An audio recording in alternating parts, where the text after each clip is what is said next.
ಕಾಂಗ್ರೆಸ್ಸಿಂದ ಯಾವ ರೀತಿ ಹೋರಾಟ ಇರುತ್ತೆ? ನಮ್ಮದೇನು ಹೋರಾಟ ಏನಿಲ್ಲ, ನಮ್ಮದೇನು ಹೋರಾಟ ಇಲ್ಲ, ಅಗೇನ್ಸ್ಟ್ ಗವರ್ನರ್ ಗವರ್ನರ್ ನೋಡಿ, governor as given N illegal permission ಅಂತ ಈಗಾಗಲೇ ಭಾಳ ಸ್ಪಷ್ಟವಾಗಿ ನಾವು ಪಬ್ಲಿಕ್ ಸ್ಟ್ಯಾಂಡನ್ನು ತೆಗೆದುಕೊಂಡಿದ್ದೀವಿ.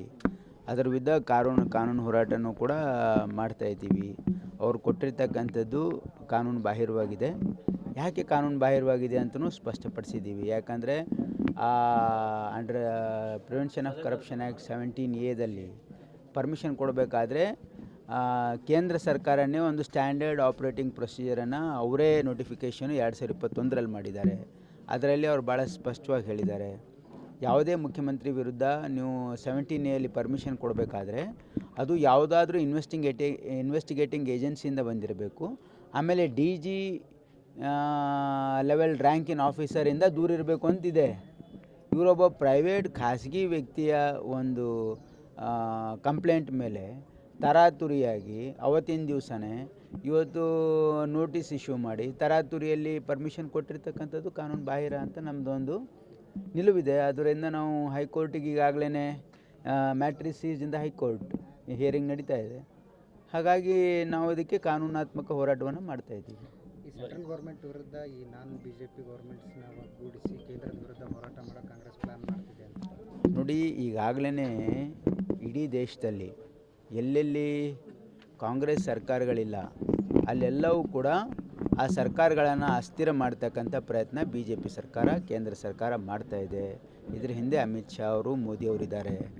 ನೋಡಿ, ಡೆಲ್ಲಿಯಲ್ಲಿ ಕೇಜ್ರಿವಾಲ್ ಸರ್ಕಾರ ಅಸ್ಥಿರಗೊಳಿಸಲಿಕ್ಕೆ ಅವ್ರನ್ನ ಅರೆಸ್ಟ್ ಮಾಡೋದು ವಿನಾಕಾರಣ ಅದು ಮಾಡಿದರು. ಅದಲ್ಲದೆ ಹಿಂದೆ ಕಾಂಗ್ರೆಸ್ ಸರ್ಕಾರ ಇತ್ತು ಮಧ್ಯಪ್ರದೇಶದಲ್ಲಿ, ಅದನ್ನು ಕೂಡ ತೆಗೆದರು. ಕರ್ನಾಟಕದಲ್ಲಿ ಹಿಂದೆ ಕಾಂಗ್ರೆಸ್ ಸರ್ಕಾರ ತೆಗೆದರು. ಆಮೇಲೆ ಗೋವಾದಲ್ಲಿ ಅದೇ ರೀತಿ ಮಾಡಿದರು. ಮತ್ತು ಎಲ್ಲ ಕಡೆ ಇವತ್ತು ಎಲ್ಲೆಲ್ಲಿ ಅವರಿಗೆ ತಮಿಳ್ನಾಡು, ಕೇರಳದಲ್ಲಿ ಏನೋ ಅವ್ರ ಶಕ್ತಿ ಇಲ್ಲ, ಏನೂ ಮಾಡ್ತಾಯಿಲ್ಲ. ಬೆಂಗಾಲಲ್ಲಿ ಯಾವ ರೀತಿ ಮಾಡ್ತಾಯಿದ್ದಾರೆ ನೋಡ್ತಾಯಿದ್ದೀರಿ. ಹೀಗಾಗಿ ಎಲ್ಲೆಲ್ಲಿ ಕಾಂಗ್ರೆಸ್ಸು ಮತ್ತು ವಿಪಕ್ಷದ ಸರ್ಕಾರಗಳಿವೆ, BJPಯವರು ಆ ಒಂದು ಸರ್ಕಾರಗಳನ್ನು ಅಸ್ಥಿರ ಮಾಡಲಿಕ್ಕೆ ಬೇರೆ ಬೇರೆ ತಂತ್ರಗಾರಿಕೆಯನ್ನು ಉಪಯೋಗ ಮಾಡ್ತಾಯಿದ್ದಾರೆ. ನಮ್ಮ ರಾಜ್ಯದಲ್ಲೂ ಕೂಡ ಅನೇಕ ಶಾಸಕರಿಗೆ ಆಮಿಷಗಳನ್ನು ಕೊಡ್ತಾ ಇದ್ದಾರೆ. ಅವರಿಗೆ ಹಣ ಕೊಡ್ತೀವಿ ಅಂತ ಹೇಳ್ತಾ ಇದ್ದಾರೆ. ಎಲ್ಲಿಂದ ಕೊಡ್ತಿದ್ದಾರೆ ಹಣ ಇವರು? ಹೋದ ಸಾರಿ ಕೂಡ ಇದೇ ರೀತಿ 16 ಜನರಿಗೆ ರಿಸೈನ್ ಮಾಡಿಸಿ ಸರ್ಕಾರ ಮಾಡಿದರು. ಅವರಿಗೆ ಕೋಟ್ಯಾಂತರ ರೂಪಾಯಿ ಕೊಟ್ಟರು ಅಂಥೇಳಿ ಭಾಳ ಸ್ಪಷ್ಟವಾಗಿ ಎಲ್ಲ ಇಡೀ ರಾಜ್ಯದ ಜನರಿಗೆ ಗೊತ್ತಿದೆ. ಹಣ ಎಲ್ಲಿಂದ ಬಂತು? ಕೇಂದ್ರ ಸರ್ಕಾರ ಸ್ಪಾನ್ಸರ್ ಮಾಡ್ತಾ ಇದೆ. ಇದು ಇಲ್ಲ, ಮಾನ್ಯ ಮುಖ್ಯಮಂತ್ರಿಗಳೇ ಹೇಳಿದ್ದಾರೆ, ನಮ್ಮ ಶಾಸಕರಿಗೆ ಕೆಲವು ಜನರಿಗೆ ಅಮಿತ್ ಶಾ ಒಡ್ಡಿದ್ದು ನಿಜ ಅಂಥೇಳಿ ಮಾನ್ಯ ಮುಖ್ಯಮಂತ್ರಿಗಳೇ ಹೇಳಿದ್ದಾರೆ. ಯಾಕಂದರೆ ಅವ್ರ ಹತ್ರ ಇಂಟೆಲಿಜೆನ್ಸ್ ಇದೆ, ಅವರಿಗೆ ಮಾಹಿತಿ ಇದೆ ಅಂತ ಹೇಳಿದಾರಲ್ಲ, ಬಹಿರಂಗವಾಗಿ ಹೇಳಿದ್ದಾರೆ. ನಿಮ್ಮ MLA ಅವರು ಹೇಳಿದ್ರು ಸರ್, ಮಂಡ್ಯ MLA ರವಿ ಗಣಿಗ ಅವರು ಹೇಳಿದರು 100 crores ಆಫರ್ ಮಾಡ್ತಿದ್ದಾರೆ. ಹಾಂ, ಇರ್ಬೋದು. ನಮಗೆ ಅದ್ರ ಬಗ್ಗೆ ಇದು ಮಾಡ್ತಿದ್ದೀವಿ ನೋಡಿ, ಇಡಿಗೆ ಕಂಪ್ಲೇಂಟ್ ಮಾಡ್ತೀವಿ ಅಂತ. ಇಲ್ಲ, ಅದೇ ಈಗ ನೋಡಿ, ಈ ರೀತಿ ಸರ್ಕಾರ ಅಸ್ಥಿರ ಮಾಡಲಿಕ್ಕೆ ಪ್ರಯತ್ನ ಮಾಡ್ತಾ ಇದ್ದಾರೆ, ಆದರೆ ಏನೂ ಆಗೋದಿಲ್ಲ. ಆದರೆ ಇವತ್ತು ಅಶೋಕ್ ಅವರು ಸ್ಟೇಟ್ಮೆಂಟ್ ಕೊಟ್ಟಿದ್ದಾರೆ, ನಾವು ಯಾವ MLA ಸಂಪರ್ಕ ಮಾಡಿಲ್ಲ, ನಾವು ಯಾರಿಗೂ ಕೂಡ ಏನೂ ಮಾಡ್ತಾ ಇಲ್ಲ ಅಂತ ಪಬ್ಲಿಕ್ ಕನ್ಸಂಪ್ಷನ್ಗೆ ಹೇಳ್ತಾ ಇದ್ದಾರೆ. ಒಳಗೆ ಈ ರೀತಿ ಪಿತೂರಿ ಮಾಡ್ತಾ ಇದ್ದಾರೆ. ಯಾರೂ MLA ಅವರಿಗೆ ಸಹಕಾರ ಕೊಟ್ಟಿಲ್ಲ ಅಂತ ಅನ್ನೋದಕ್ಕೇ ರಾಜ್ಯಪಾಲರು ಪಿತೂರಿ ಮಾಡ್ತಾ ಇದ್ದಾರೆ. ಶಾಸಕರು ಬರದೇ ಇರೋದಕ್ಕೇ ರಾಜ್ಯಪಾಲರ ಥ್ರೂ ಆಪರೇಟ್ ಮಾಡ್ತಾ ಇದೆ ಕೇಂದ್ರ ಸರ್ಕಾರ. ರಾಜ್ಯಪಾಲರ ಆಫೀಸನ್ನು ದುರುಪಯೋಗ ಮಾಡ್ಕೊಳ್ತಕ್ಕಂಥ ಒಂದು ಕೆಲಸ ಕೇಂದ್ರ ಸರ್ಕಾರ ಭಾಳ ಸ್ಪಷ್ಟ. ಸ್ಟೇಟ್ ಕಾಂಗ್ರೆಸ್ ಗೌರ್ಮೆಂಟ್ ಇದನ್ನು ಲಾಜಿಕಲ್ ಎಂಡಿಗೆ ತಗೊಂಡು ಹೋಗುತ್ತಾ ಸರ್? 100% ನೋಡಿ, ಆರೋಪ ಪ್ರತ್ಯಾರೋಪ ಅಲ್ಲ. ನೋಡಿ, ನಾವು ಇಲ್ಲೊಂದು ಜನಪರವಾಗಿರ್ತಕ್ಕಂಥ ಸರ್ಕಾರವನ್ನು ನಡೆಸ್ತಾ ಇದ್ದೀವಿ. ನಾವು ಈ ರಾಜ್ಯದ ಜನರಿಗೆ ಭಾಷೆ ಕೊಟ್ಟಂತೆ 5 ಗ್ಯಾರಂಟಿಗಳನ್ನು ಇವತ್ತು ನಾವು ಅವರಿಗೆ ಮನೆ ಬಾಗಿಲಿಗೆ ತಲುಪಿಸಿದ್ದೀವಿ. ನಮ್ಮ ಸರ್ಕಾರ ಜನಪರವಾಗಿರ್ತಕ್ಕಂಥ ಸರ್ಕಾರ ಮತ್ತು ಅಭಿವೃದ್ಧಿ ಪರವಾಗಿರ್ತಕ್ಕಂಥ ಸರ್ಕಾರ ಇದೆ. ಇದನ್ನು 135 ಸೀಟನ್ನು ಗೆದ್ದಿದ್ದೀವಿ ನಾವು. ಇವತ್ತು ನಮ್ಮ ಜೊತೆ 138 ಶಾಸಕರಿದ್ದಾರೆ. ಆದರೂ ಕೂಡ BJP ಮತ್ತು JDS ಅವರು, ಯಾಕಂದರೆ ಅವರು ಅಧಿಕಾರದಿಂದ ಹೊರಗೆ ಬಂದ ಮೇಲೆ ನೀರಿಂದ ಹೊರಗಾಗಿರ್ತಕ್ಕಂಥ ಮೀನು ಯಾವ ರೀತಿ ತಡ್ಪಡಿಸ್ತದಲ್ಲ ಆ ರೀತಿ ಮಾಡ್ತಾ ಇದ್ದಾರೆ ಅವರು. ದೇ ಆರ್ ಇನ್ ಹರಿ. ಅಂದರೆ ಅವ್ರಿಗೇನಾಗಿದೆ, 40% ಲೂಟಿ ಹೊಡೆದು ಅವ್ರಿಗೆ ಅಭ್ಯಾಸ ಆಗಿದೆ. ಈಗ ಅಧಿಕಾರದಿಂದ ಹೇಳಿದ ತಕ್ಷಣ ಅವರಿಗೆ ತಡ್ಕೊಳಕ್ಕಾಗ್ತಾಯಿಲ್ಲ, ಅದಕ್ಕೆ ಈ ರೀತಿ ಮಾಡ್ತಾ ಇದ್ದಾರೆ. ಜನ ಗಮನಿಸ್ತಾ ಇದ್ದಾರೆ ಇದೆಲ್ಲ. ಗವರ್ನರ್ ಇಂಟರ್ಪ್ರಿಟೇಷನ್ ಕಾಂಗ್ರೆಸ್ ಪ್ರೂವ್ ಮಾಡುತ್ತಾ ಅಂತ ನೋಡಿ, ಪ್ರೂವ್ ಮಾಡೋದೇನಿದೆ, ಭಾಳ ಸ್ಪಷ್ಟವಾಗಿ ಇದೆಯಲ್ಲ.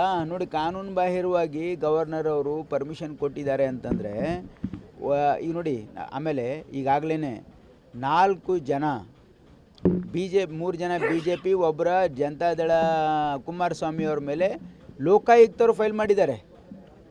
ಏನು prosecution permission has been filed by Lokayukta police, but they have not given prosecution permission. ಇಲ್ಲಿ ಯಾರೋ ಒಬ್ಬ ಖಾಸಗಿ ವ್ಯಕ್ತಿ ಅವನ ಕಂಪ್ಲೇಂಟ್ ಮೇಲೆ ತರಾತುರಿಯಾಗಿ ಇವರು ನೋಟಿಸ್ ಇಶ್ಯೂ ಮಾಡೋದು, ತರಾತುರಿಯಾಗಿ ಕೂಡ ಇದು ಭಾಳ ಸ್ಪಷ್ಟವಾಗಿ this is A politically motivated ಅಂತ ನಾವು ಇದಕ್ಕೆ ಹೇಳ್ತಾ ಇದ್ದೀವಿ. ಅಗೇನ್ಸ್ಟ್ ಗವರ್ನರ್ ಇವೇನಾದ್ರು ಪ್ರೆಸಿಡೆಂಟ್ಗೆ ಕಂಪ್ಲೇಂಟ್ ನೋಡಿ, ಅದು ನಮ್ಮ ಪಾರ್ಟಿ ಮಟ್ಟದಲ್ಲಿ ವಿಚಾರ ಮಾಡ್ತಾ ಇದ್ದಾರೆ, ಬಟ್ ಅದು ಪಾರ್ಟಿ ತೀರ್ಮಾನ ತಗೊಳ್ತದೆ. ಬಟ್ ನಾವೊಂದು ಭಾಳ ಸ್ಪಷ್ಟವಾಗಿ ಜನರಿಗೆ ತಿಳುವಳಿಕೆಯನ್ನು ಕೊಡ್ತಾ ಇದ್ದೀವಿ. ಈ ಒಂದು ರಾಜ್ಯಪಾಲರ ಮುಖಾಂತರ ಈ ರೀತಿ ಪಿತೂರಿ ಮಾಡ್ತಾ ಇರ್ತಕ್ಕಂಥದ್ದಕ್ಕೆ ಸಾಕಷ್ಟು ಪುರಾವೆಗಳಿವೆ. ಯಾಕಂದರೆ ಇವರು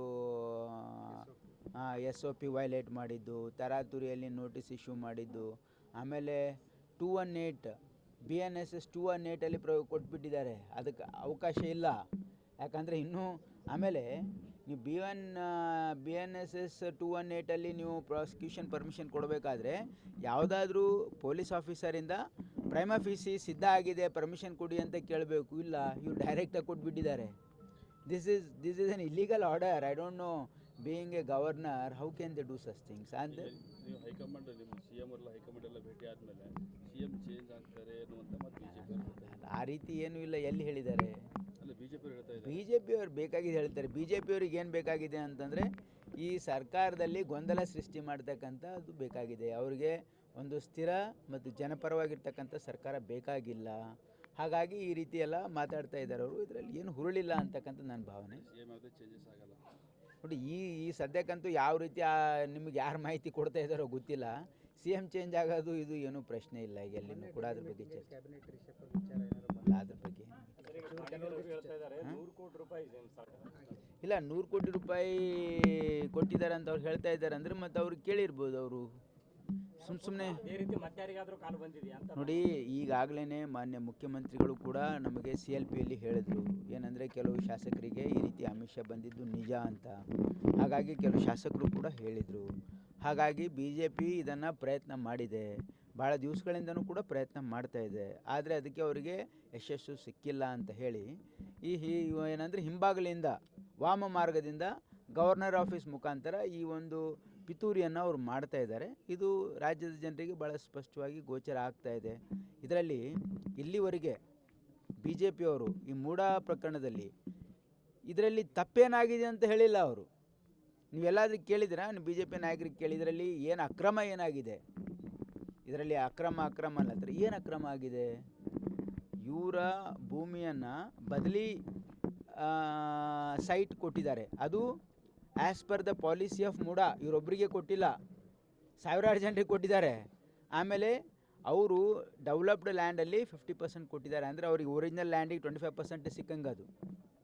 ಇದು ಮೊದಲನೇದು. ಎರಡನೇದು, ಇದರಲ್ಲಿ ಇದೊಂದು ಲ್ಯಾಂಡ್ ಅಲಾಟ್ ಮಾಡುವಾಗ BJP ಸರ್ಕಾರ ಇತ್ತು, ಕಾಂಗ್ರೆಸ್ ಸರ್ಕಾರ ಅಲ್ಲ. ಆಮೇಲೆ ಇದಕ್ಕೆ ಯಾವುದೂ ಮುಖ್ಯಮಂತ್ರಿಗಳು ಶಿಫಾರಸ್ ಪತ್ರ ಕೊಟ್ಟಿಲ್ಲ, ಇವರು ಏನು ಅಲಾಟ್ಮೆಂಟಲ್ಲೂ ಇಲ್ಲ. ಮತ್ತು ಏನು ಸಂಬಂಧ ಇದೆ ಹೇಳಿ? ಇದು ನಮ್ಮ ಸರ್ಕಾರ ಇಲ್ಲದೆ ಇರ್ತಕ್ಕಂಥ ಸಮಯದಲ್ಲಿ ಆಗಿದ್ದು. ಇದಕ್ಕೆ ಅವ್ರಿಗೆ ಏನು ಸಂಬಂಧ ಇದೆ? ಹೇಗೆ ಪ್ರಭಾವ ಬೀರ್ಲಿಕ್ಕೆ ಸರ್ಕಾರ BJP ಇದು, ಪ್ರಭಾವ ಕಾಂಗ್ರೆಸ್ದವ್ರು ಬೀರ್ತಾರಾ? ನೋಡಿ, ಆಮೇಲೆ ಪ್ರಭಾವ ಬೀರಿದಂದು ಯಾವಾಗ ಅಂತ ಅನ್ಬೋದು ಅಂದರೆ, ನಿಮ್ಮದು 3 ಎಕರೆ ಲ್ಯಾಂಡ್ ಇತ್ತು, ನಿಮ್ಗೆ 6 ಎಕರೆ ಕೊಟ್ಟಿದ್ದಾರೆ ಅಂತಂದರೆ ಪ್ರಭಾವ ಬೀರಿದ್ದಾರೆ ಅನ್ಬೋದು. ಅಥವಾ ನಿಮಗೆ ಪಾಲಿಸಿ ಮೀರಿ ಯಾರಿಗೆ ಕೊಡದೇ ಇರೋದನ್ನು ನಿಮಗೆ ಕೊಟ್ಟಿದ್ದಾರೆ ಅಂತಂದ್ರೆ ಅನ್ಬೋದು. As per the policy of MUDA 50-50 ನಮ್ಮ ಗುಲ್ಬರ್ಗಾದಲ್ಲೂ ಇದೆ, ನೀವು ಗೊತ್ತಿದೆಯಲ್ಲ. GDಯಲ್ಲಿ 50% ಪ್ರೊವಿಷನ್ ಇದೆ. ಯಾರ್ದಾದ್ರೂ 3 ಎಕರೆ ಹೋದರೆ ಅವರು ಡೆವಲಪ್ಡ್ ಲ್ಯಾಂಡ್ 50% ಕೊಡೋದು ಇಟ್ಸ್ ಎ ಗೌರ್ಮೆಂಟ್ ಪಾಲಿಸಿ ಪ್ರಕಾರನೇ ಕೊಟ್ಟಿದ್ದಾರೆ. ಮತ್ತು ಅಕ್ರಮ ಏನಾಗಿದೆ? ಫಸ್ಟ್ ಆಫ್ ಆಲ್ ಯಾವುದೂ ಅಕ್ರಮ ಆಗಿಲ್ಲ. ಸೆಕೆಂಡ್, ಇದಕ್ಕೆ ಸಿದ್ದರಾಮಯ್ಯ ಅವ್ರಿಗೂ ಇದು ಪ್ರಕರಣಕ್ಕೂ ಅದರಲ್ಲಿ ನೇರ ಯಾವುದೂ ಹಸ್ತಕ್ಷೇಪ ಇಲ್ಲ. ಮತ್ತು ಇದು ನಮ್ಮ ಸರ್ಕಾರ ಇದ್ದಾಗ ಆಗಿರ್ತಕ್ಕಂಥ ಕೃತ್ಯ ಅಲ್ಲ. ಗವರ್ನರ್ ವಿರುದ್ಧದ ಲೀಗಲ್ ಬ್ಯಾಟಲ್ ಕಾಂಗ್ರೆಸ್ ಗೆಲ್ಲುತ್ತೆ ನೋಡಿ. We are already in the court.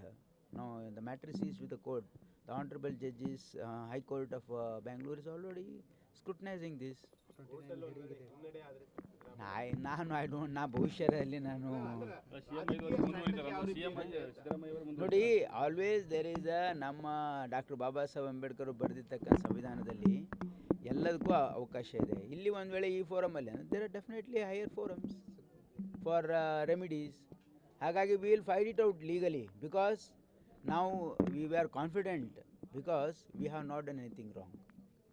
ಒಂದು ನಾನು ಭಾಳ ಸ್ಪಷ್ಟವಾಗಿ ರಾಜ್ಯದ ಜನರಿಗೆ ಏನು ಹೇಳೋಕ್ಕೆ ಇಚ್ಛೆಪಡ್ತೀನಿ ಅಂದರೆ, ನಾವು ನಮ್ಮ ಇಷ್ಟೊಂದು ಕಾನ್ಫಿಡೆಂಟಿಂದ ಯಾಕೆ ಹೇಳ್ತಾ ಇದ್ದೀವಿ ಅಂದರೆ, ನಾವು ಏನೂ ತಪ್ಪು ಮಾಡಿಲ್ಲ. ಇದನ್ನು ಒಂದು ಪಿತೂರಿ ಮಾಡಿ ಸರ್ಕಾರ ಅಸ್ಥಿರಗೊಳಿಸಲಿಕ್ಕೆ ಪ್ರಯತ್ನ ಮಾಡ್ತಾ ಇದ್ದಾರೆ. ಇದರಲ್ಲಿ ಅವರು ಸಫಲ ಆಗಲ್ಲ ಅಂತಕ್ಕಂಥದ್ದು ನಮಗೆ 100% ಗ್ಯಾರಂಟಿ ಇದೆ. ಸರ್, ಜಿಮ್ಸಲ್ಲಿ ಈ ಡಯಾಲಿಸಿಸ್ ಮಷಿನ್ ಕೆಟ್ಟೋಗಿ 6-7 ತಿಂಗಳಾಯ್ತು. ಈಗ 6 ಕೆಟ್ಟಿದೆ.